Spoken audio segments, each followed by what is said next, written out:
আজকে আমি যাচ্ছি আমার দেশের বাড়ি সুরত। হ্যালো এভরিওয়ান, আশা করি সবাই ভালো আছেন। এখন আমি বাসা থেকে বের হয়ে গেলাম, রিস্কে নিয়ে চলে গেলাম বাস স্ট্যান্ড। সো বাস স্ট্যান্ডে যাওয়ার পথে রাস্তা অনেক জ্যাম ছিল। সো বাস স্ট্যান্ডে যাওয়ার সাথে সাথে আমি বাস পেয়ে গেলাম, বাসে উঠে রওনা দিয়ে দিলাম। এই যে পদ্মা সেতু টোল প্লাজার এখন বাস ছেড়ে দিল।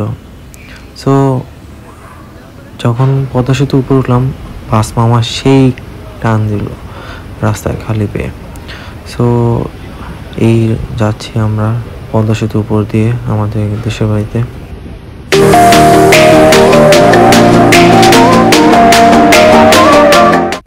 পদ্মা সেতু থেকে নেমে বাস চিপা রাস্তা, যেটাকে বলে গ্রামের রাস্তা, এখন বোঝা যাচ্ছে যে গ্রামে যাচ্ছি, না হলে ওই সব রাস্তায় মজা পাওয়া যায় না।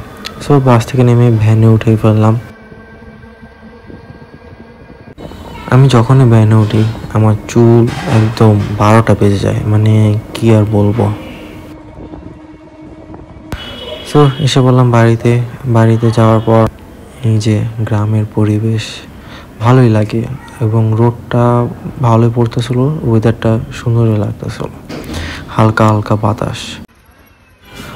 বাজারে প্রবেশ করে নিলাম। তো এই যে আমাদের বাজার, এখান থেকে শুরু ফ্রুটস।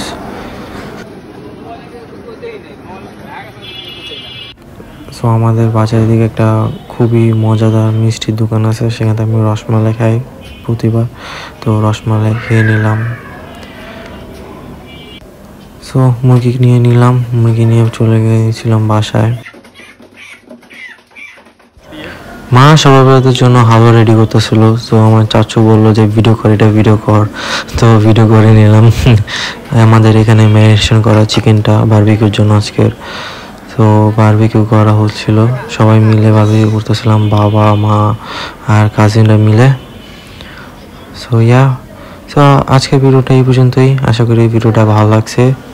সো আপনারা সবাই পাশে থাকবেন, ফলো করবেন এবং আমার ইউটিউব চ্যানেলটা সাবস্ক্রাইব করবেন। আল্লাহ হাফেজ, বাই বাই।